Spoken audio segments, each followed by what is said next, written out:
welcome to Online Worship. I'm Pastor Sarah Rugenstone, the Clayton site pastor, and it is such a joy to be with you in this way.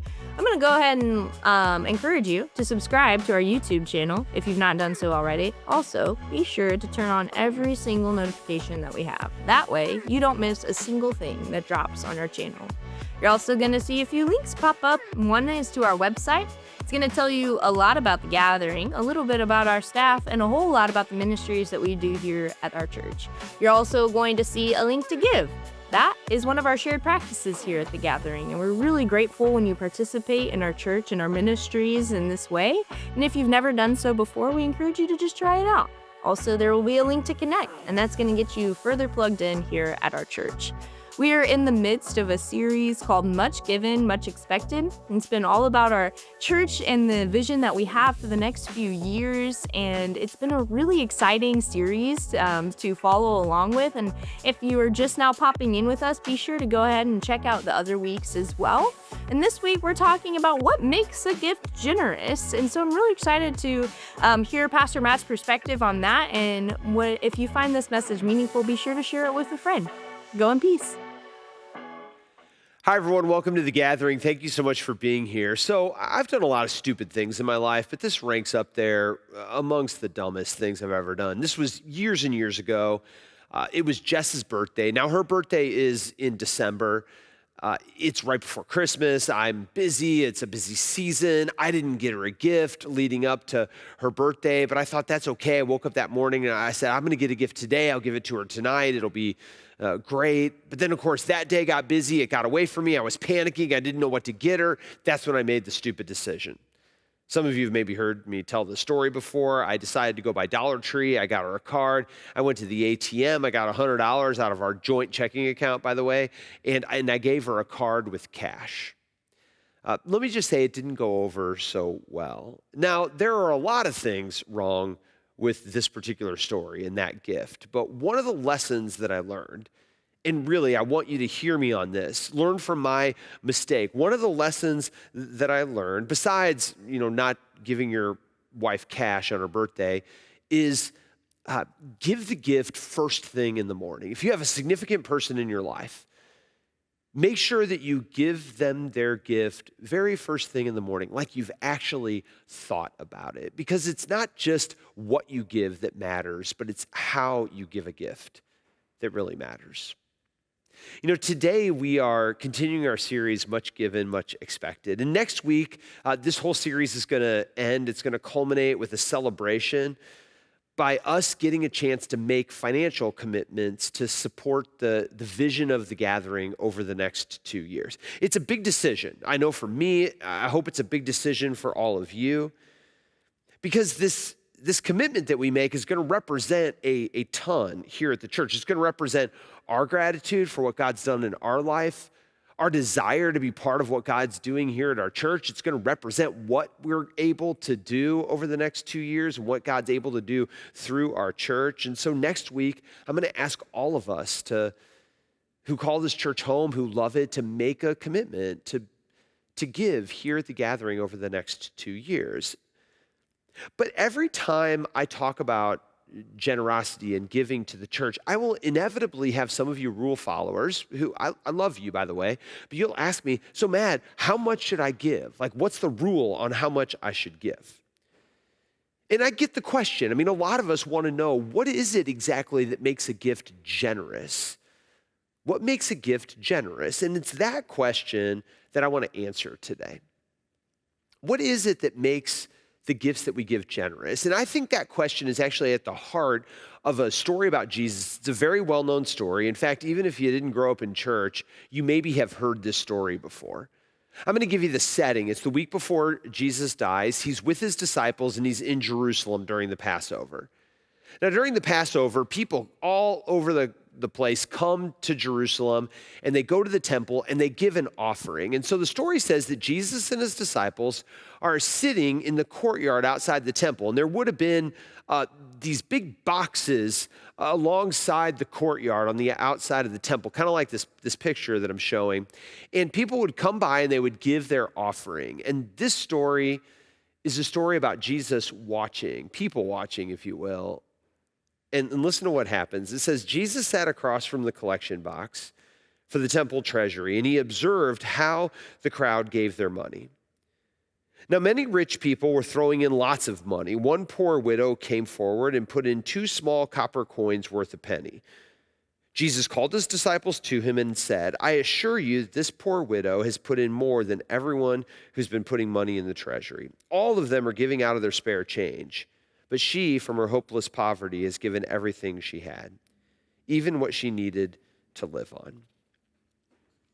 Now, this is a well-known, as I said, story, but it's often really misunderstood. We focus on the widow, but really the story is kind of about Jesus. And I want you to note 2 really important details about this story. First, it says that Jesus watches how people give. I mean, Jesus is watching.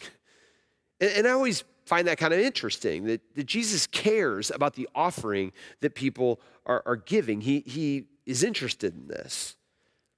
But then I want you to notice, what is it that Jesus is actually watching for? The story doesn't say that Jesus was watching what the people gave, but the story says he observed how the crowd gave their money, how they were giving their gift. Jesus cares about how we give. And the second observation that I just want you to note that's kind of striking is that Jesus makes a judgment based on what he sees. It says in the story, I assure you, this is Jesus talking, that this poor widow has put in more. Jesus judges her gift as better than the gifts of the other people. Now he says that this gift is more, but what's that more based on? What made the widow's gift generous? It wasn't the total dollar amount, right? I mean, the other people put in a lot more money. There's something else. There's a quality about how this widow gave her gift that made it a generous one. More generous even than the people who were giving a lot more. And so what is it that made her gift generous? Well, there's several features, and I think this is really important for us to pay attention to. First, the gift she gave was generous because it represented her priority. So the priority of our gift matters. What do I mean by priority? Well, years ago, a mentor of mine introduced me to something that was called the generosity audit. Now, here's what it is. He made me write down at the time a list of my monthly expenses, like, 5, 10 reoccurring monthly expenses, from the most expensive all the way down to the least expensive. Now, if you did this today, it might look something like this on the screen. Rent, mortgage, maybe childcare, kids' sports, student loans, car payment, insurance, vacation, groceries, phone bills, Netflix, Disney Plus, whatever it is you stream, eating out, whatever it is. So I wrote down all mine on a list. He said, okay, now I want you to take your monthly giving and I want you to put it in there. Where does it fit in? Do you give it like YouTube TV level or groceries, vacation? Where does it fit? And write that down. And then he asked me this question. He said, now, if someone who didn't know you just had this information, how important would they think your faith is? I didn't necessarily like what my audit communicated, but it was a good exercise in figuring out where giving to God was in my list of priorities. Now, the woman's gift, on the other hand, came as a top priority in her life. That's what the story says. It came above everything else that she was doing. And Scripture talks about this idea of giving to God, not just the amount. The tithe, we often talk about the tithe as giving 10%. And that's what the tithe is in the Bible, is giving 10%. But the genius of the tithe wasn't just that people gave 10%. They gave their first 10%. They gave it first before anything else, not leftovers. It was giving that represented a priority in their life. And so the first thing that the widow teaches us is to give a gift that represents the priority that faith plays in your life. Second thing we learn from the widow is a generous gift means a thoughtful gift. The thought matters. The thought of the gift matters. You've often heard the phrase, it's the thought that counts. That's sort of true. I'm going to talk more about that in just a minute. But a generous gift is one that is given thoughtfully, right? It's intentional. It's something that we've we've actually put some time and attention into coming up with. The reason my birthday gift to Jess was terrible, in part, was that it came as an afterthought. It was rushed and it showed. It wasn't deliberate, it wasn't intentional, it wasn't thought about, certainly not anything that I prayed about in advance. It was given hastily, rushed, just kind of an afterthought. And when it comes to giving in church, I think oftentimes this is a challenge for many of us. I mean, we give not deliberately, but kind of as an afterthought. If we happen to be in church, whatever we happen to have that day, we give if there's something left over at the end of the month or the end of the year. But it's not a gift that's really central and thoughtful to our lives. Now, contrast that with many people, especially many people in this church, who really do think in advance about what it is that they want to give. They pray about it. They talk. If they have a family member or spouse or partner, they talk to their partner about it. I mean, one of the reasons during this whole initiative that we passed out that book, which, by the way, if you're at one of our sites, you can get that book. Get it today. Look through it. If you have it and you haven't read it yet, look through it. If you're online with us, you can download it and see it on our website. You can view it online. But that book is meant to help you to actually be thoughtful about the gift that you give. The woman could not have possibly given the gift that she gave without thinking about it ahead of time, considering the implications on her life and planning it out. This is a gift that she would have had to think about and pray about. So a generous gift is a gift that's thoughtful and prayed over. Thirdly, the widow teaches us that a generous gift is one that's costly. The cost of the gift matters. Now, you'll notice what I said, not amount, I said cost. Let's go back to that phrase. It's the thought that counts. Remember, I said that that's sort of true. But we oftentimes say that, it's the thought that counts to mean that the amount really doesn't matter. But that's not quite true in this story. The woman's gift was generous, not just because of the amount, but because of the amount relative to what she had. It was generous because of what it cost her. A generous gift is a gift that actually matters in our life, one that actually impacts us in some way. Let me use an example that's not just about money. 10 years ago, my wife and I moved into the house that we live in now, and we had this huge wall space up above our sofa in our living room. And we were having friends over, one night early on, and we were like, what do you think we should put above here, right? And one of our friends, who's our neighbor as well, he went home, and we didn't know he was doing this, but he ended up painting us this beautiful triptych, 3 paintings that still are above our sofa today. When he presented them to us, it was an overwhelmingly generous gift. Why? Because this guy is an artist. I mean, he put a ton of time and painstaking energy and talent into it. He's an artist and he sells his work normally. So this represented money for him, and he gave us that gift. It was so special to us in part because we know that it cost him something. We know what he put into it. And the same is true, I really think, about our giving to God. Jesus is looking at more than just the absolute amount that we give. After all, it's not for me to say what kind of gift is costly to you. I mean, let's take an amount. $10,000, is that a generous gift? Well, it depends, right?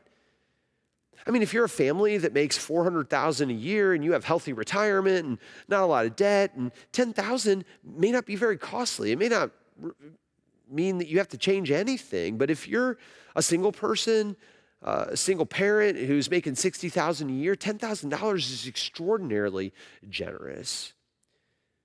The woman's gift was generous because it cost her something. Meanwhile, the wealthy donors in the story maybe gave more in absolute dollars, but it probably cost them very little. If we give a gift that actually matters to us, it's going to matter to God. So give a gift that costs you something. And then lastly, we learn from the woman that a generous gift is given with the right attitude. The attitude matters. You know, as he was starting new churches, Paul had to raise money for the work of ministry. We see this in the Bible. And one time he writes this in Corinthians, trying to ask them to give a gift so he could start a church in another place. He said, everyone should give whatever they've decided in their heart. They shouldn't give with hesitation or because of pressure. God loves a cheerful giver. Now, that word cheerful is sort of funny for us, but I know what Paul is saying. What Paul is saying is, I want you to give a gift because you want to, not because you have to. I want you to give a gift that you're excited about, that represents your gratitude and the joy that you have. And I think all of us know what it's like to give a gift that we're not happy about. I mean, all of us have been invited to something, right, that we didn't really want to go to, where it's kind of expected that you have to bring a gift, maybe with people that you sort of tangentially know. And you try to figure out, like, what's the minimum gift I can give and sort of look fine in this? And you go and you give it, but it's transactional. You kind of give it begrudgingly, maybe even with a little bit of, grumbling. And then on the flip side, you know what it's like to give a gift to someone really important to you, a gift that you curated just for them, that you're really excited to give to them, to watch them open, to see the look on their face. It brings you just a ton of joy just to give it, just to watch them receive it. You give it freely. You give it excitedly. I mean, you give it because you want to. All of us know the difference. And what Paul is saying is God wants that second kind of gift. God does not want us to give just out of a sense of duty or obligation or begrudgingly and because we think we're not a good Christian if we don't do this. No, that's why I don't talk about giving with guilt or with, language of sacrifice or obedience or duty or anything like that. Because a generous gift is one that we want to give because of a sense of gratitude for what God has done for us. We want to give it, recognizing that God has given us so much. We want to give it because we know that God's going to do incredible things with it. A generous gift is one that's given with joy and gratitude and excitement. I mean, the woman gave this gift with an enormous amount of love and trust that God was going to use it. So give a gift with gratitude and with joy. Okay, so what do we learn? What makes a gift generous? How much are we supposed to give? Well, you rule followers out there, I'm sorry to disappoint you. There isn't just a number that I can give you. I mean, the Bible has a lot of ways to determine this. I mean, one of those is the tithe. I already talked about that, the idea of giving your first 10%. But the truth is, in a lot of times in the Old Testament, people gave a lot more than a tithe. Jesus had all sorts of different ways. He asked the rich young ruler to give everything. Zacchaeus gave half. The Pharisees tithed. Paul says, give a gift from your heart. What's clear, though, is we're called to give generously. And what we learn from the woman is that when it comes to a generous gift, the priority matters. Let it represent your priorities. The thought matters. Make it a gift that you've thought about and prayed about. The cost matters.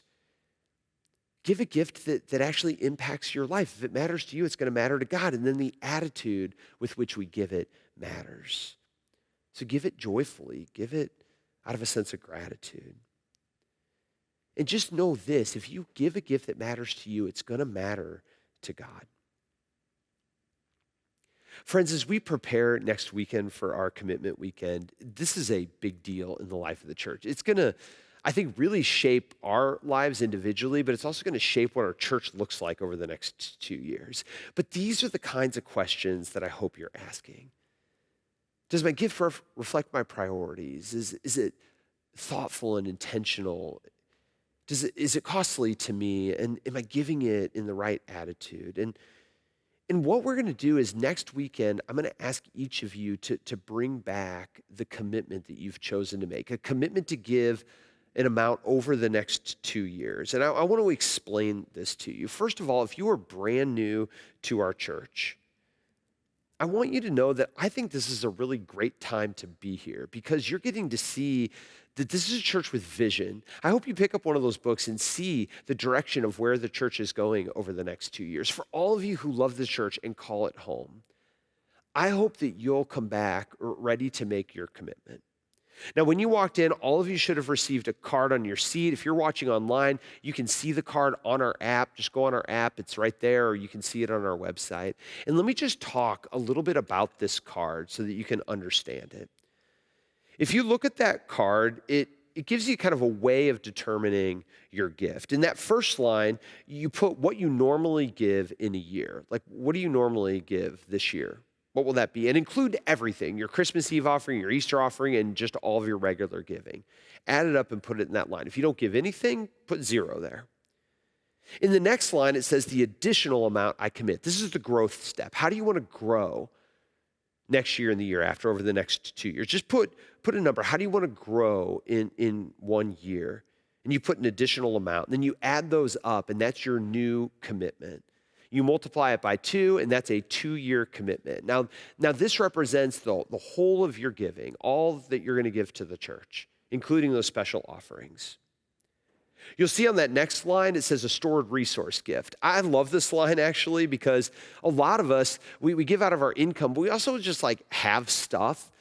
And sometimes we don't even realize the stuff that we have. And some people decide, it's time for me to get rid of some stuff, and I can use that money to be part of the gift that I want to make to the church. And we've had people give all sorts of things out of stored resource. I had a young man sell an old car that he'd worked on with his dad and gave that money. We've had people clean out their garage and be surprised they had $2,000 worth of stuff in there and they didn't even know it. We've had people who give out of their assets, like they've had stocks or an inheritance or land. I mean, whatever it is, maybe you have something special that you decide you want to make available to God to use for the ministries of the church. You can put that in there and you add that up, and that becomes your 2-year commitment.